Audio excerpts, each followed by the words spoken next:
Nuclear fission की liquid drop model के आधार पर एक्सप्लेनेशन बोर एंड व्हीलर ने 1939 पे दी। इस व्याख्या के अनुसार इनकम्प्रेसिबल लिक्विड ड्रॉप के समान ही न्यूक्लियस में सरफेस टेंशन फोर्स और कूलम्ब फोर्स के बीच में जो इनबैलेंस डेवलप हो जाता है, उसी के आधार पर न्यूक्लियस का फिशन होता है। क्यूसेंट स्टेज में न्यूक्लियस जो है वो स्फेरिकल साइज में होता है और इस पर जो फोर्स है वो इनकम्प्रेसिबल लिक्विड ड्रॉप के समान ही माने जा सकते हैं। और इस स्टेज में सरफेस टेंशन फोर्स और रिपल्सिव कूलम्ब फोर्स जो है वो न्यूक्लियस का साइज स्फेरिकल बनाए रखने में अपना योगदान देते हैं।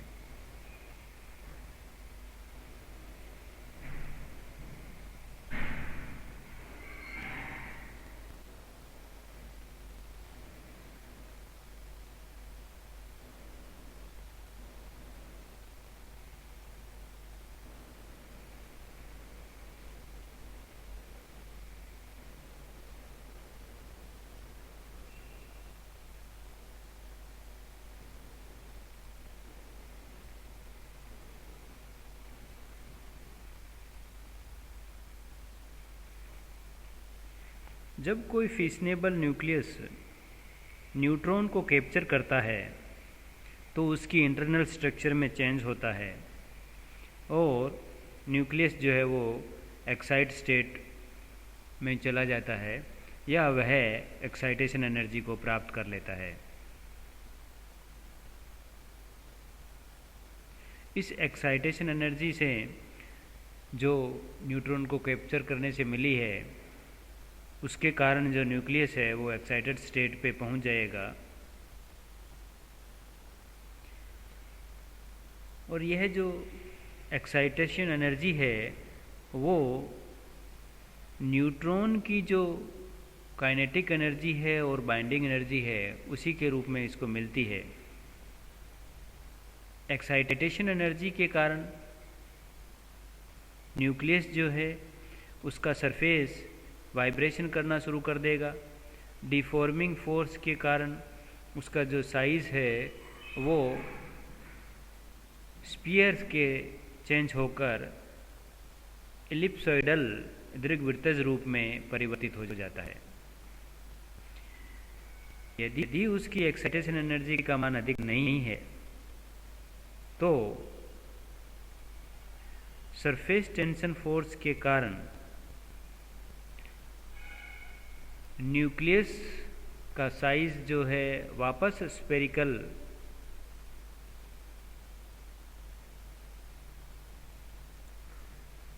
यदि एक्साइटेशन एनर्जी का मान अधिक नहीं है तो जो सरफेस टेंशन फोर्स है वो नाभिक को अपने इनिशियल साइज स्फेरिकल साइज में लाने की कोशिश करता है, जबकि एक्साइटेशन एनर्जी जो है वो न्यूक्लियस का साइज स्फेरिकल से डिफॉर्म करने का प्रयास करती है। मीन्स जो सरफेस टेंशन फोर्स है वो तो उसको स्फेरिकल बनाना चाहता है, स्फेरिकल ही रखना चाहता है, और जो एक्साइटेशन एनर्जी मिली है न्यूट्रॉन के कैप्चर से उसे, वो उसका जो फॉर्म है वो डिफॉर्म करना चाहती है, उसका जो साइज है वो डिफॉर्म करना चाहती है, विकृत करना चाहती है। और इन दोनों फोर्स के इफ़ेक्ट के कारण जो न्यूक्लियस है वो वाइब्रेशन करना शुरू करता है और उसमें जो साइज़ है वो ए से हम बी स्टेज पे पहुंच जाते हैं। यह प्रोसेस तब तक होता है जब तक कि कोई एक्साइटेशन एनर्जी उससे गामा फोटोन के रूप में रिलीज़ नहीं होती और न्यूक्लियस जो है वो इनिशियल स्टेज पे नहीं पहुंचता है।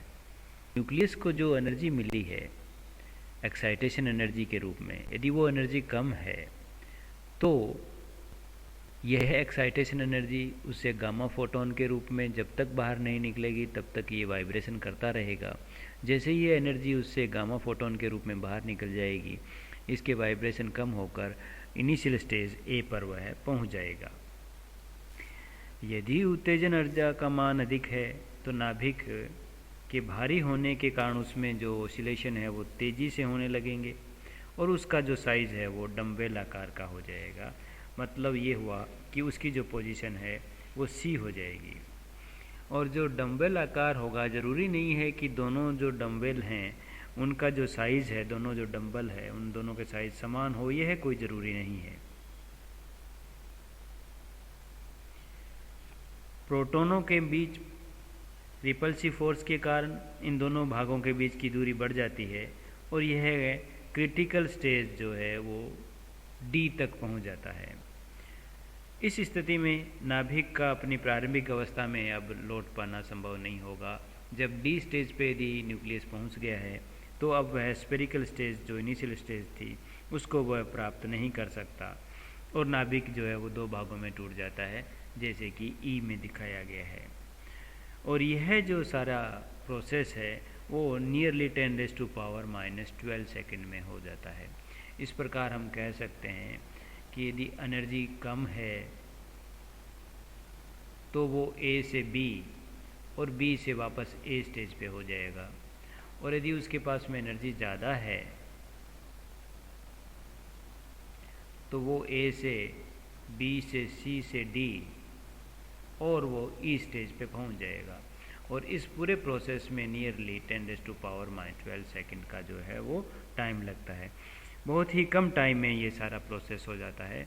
न्यूक्लियस का जो है वो फिशन हो जाता है। इस प्रकार न्यूक्लियस के विखंडन के लिए यह ज़रूरी है कि वह विखंडन की क्रिटिकल स्टेज डी को जो है वो प्राप्त करे। इस स्टेज को प्राप्त करने के लिए जो एनर्जी दी जाती है न्यूक्लियस को उसे क्रिटिकल डिफॉर्मेशन एनर्जी या एक्टिवेशन एनर्जी कहते हैं। एक्टिवेशन एनर्जी से कम है तो वह डी स्टेज को प्राप्त नहीं करेगा। यदि एक्टिवेशन एनर्जी के इक्वल या उससे ज़्यादा एनर्जी है तो ए जो है वो डी स्टेज को प्राप्त कर टूट जाएगा और फाइनल ई स्टेज उसकी मिलेगी। न्यूक्लियर फिशन प्रोसेस को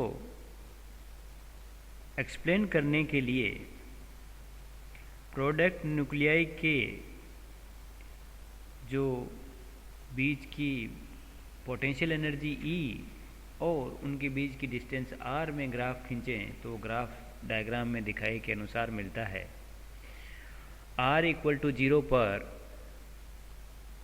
न्यूक्लियस का जो साइज है वो कंप्लीटली स्फेरिकल होता है और इसे जो बाइंडिंग एनर्जी रिलीज होगी उसकी वैल्यू होगी EF = ma(z - ma1z1 - ma2z2 × c²। यहाँ ma(z) जो है वो पेरेंट न्यूक्लियस का मास है, ma1z1 और ma2z2 जो डॉटर न्यूक्लियाई है या प्रोडक्ट न्यूक्लियाई जो है उनके मास को रिप्रेजेंट करता है। जो EF की वैल्यू है उसके अंदर न्यूट्रॉन कैप्चर करने से जो एनर्जी एक्टिवेशन एनर्जी मिलती है न्यूक्लियस को वह इसमें इंक्लूड नहीं है। फॉर एग्जांपल यूरेनियम 236 के लिए EF की जो वैल्यू है वो नियरली 200 मिलियन इलेक्ट्रॉन वोल्ट होती है और यह डिफरेंट प्रकार के न्यूक्लियस के लिए जो EF की वैल्यू है वो भी डिफरेंट होती है, अलग अलग वैल्यू होती है। और ये जो एनर्जी रिलीज हो रही है EF, इसके आधार पर जो हम न्यूक्लियस को 3 भागों में बांट सकते हैं जो डायग्राम में A, B और C के द्वारा रिप्रेजेंट किए गए हैं।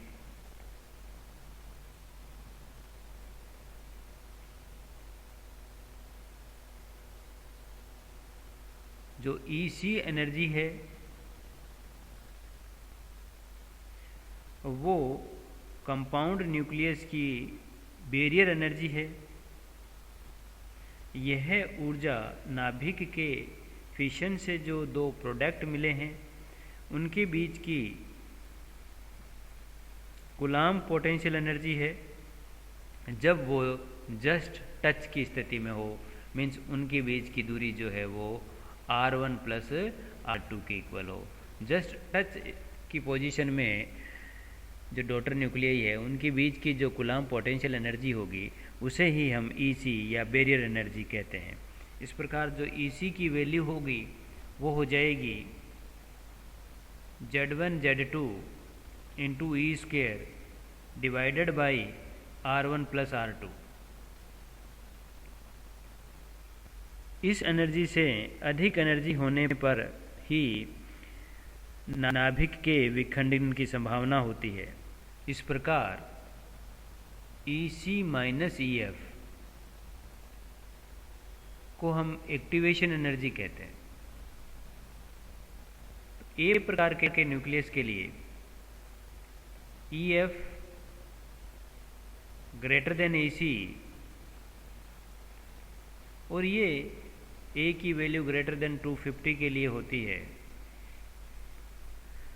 तो ये जो नाभिक हैं जिनके लिए ए ग्रेटर देन 250 है उनके लिए EF का मान EC से ज़्यादा होता है, तो इनका स्पॉन्टेनियस फिशन होने की संभावना बहुत अधिक होती है और इसीलिए ये जो नेचर में है वो इससे ए ग्रेटर देन 250 वाले न्यूक्लियस नहीं मिलते हैं। बी प्रकार के जो न्यूक्लियस है उनमें EF की वैल्यू लेस देन EC होती है। ये पोजीशन जो है वो यूरेनियम 92 के आसपास के नाभिकों में पाई जाती है। थर्मल न्यूट्रॉन जिसकी energy near about 0.025 electron volt होती है को जब यूरेनियम कैप्चर करता है तो उसकी एक्साइटेशन एनर्जी में वह आ जाता है और कंपाउंड जो न्यूक्लियस है के एक्साइटेशन एनर्जी की जो कैलकुलेशन है वो सेमी इंपिरिकल मास फार्मूला के द्वारा हम कैलकुलेट करते हैं। नाभिक को उत्तेजन ऊर्जा संयुक्त नाभिक में अंतिम न्यूट्रॉन की बंधन ऊर्जा के लगभग बराबर होती है। उसकी जो एक्साइटेशन एनर्जी है वो कंपाउंड न्यूक्लियस में जो लास्ट का न्यूट्रॉन है सबसे लास्ट का उसकी जो बाइंडिंग एनर्जी है उसके बराबर होती है। तो इस प्रकार ऐसे नाभिक जिनमें EF माइनस EC का इक्वल टू E हो एक्टिवेशन एनर्जी और यह एनर्जी जो है वो कैप्चर से जो मिली है उनको एनर्जी जिसको हम एक्साइटेशन एनर्जी कहते हैं वो इक्वल हो, तो उस स्थिति में जो है वो ये विखंडन को जो है इनकी स्थिति मिल जाती है। जिन न्यूक्लियस के लिए एक्टिवेशन की एनर्जी कम हो वो थर्मल न्यूट्रॉन से जो है वो उनका फिशन हो जाता है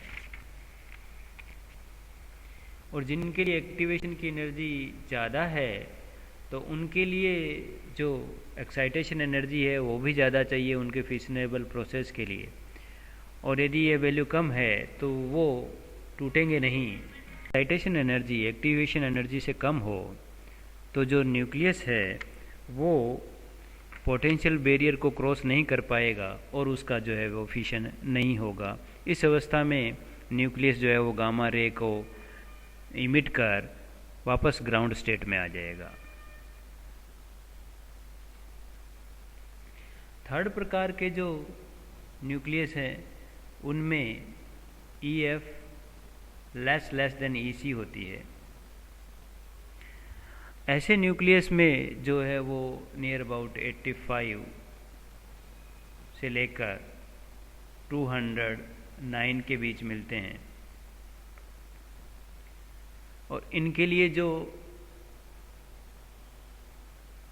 EC माइनस EF है उसकी वैल्यू बहुत ज़्यादा होती है, जिससे इनको तोड़ने के लिए विखंडित करने के लिए बहुत एनर्जी की आवश्यकता पड़ती है, तो जिससे इनके विखंडन की जो संभावना है वो बहुत ही कम होती है। और वो न्यूक्लियाई जिनके लिए A लेस देन 85 होता है उन सब के लिए जो है वो EF का मान जो है वो नेगेटिव होता है। ऐसे नाभिकों का कभी विखंडन नहीं हो पाता है। इस प्रकार लिक्विड ड्रॉप मॉडल के आधार पर न्यूक्लियर फिशन को समझा जा सकता है।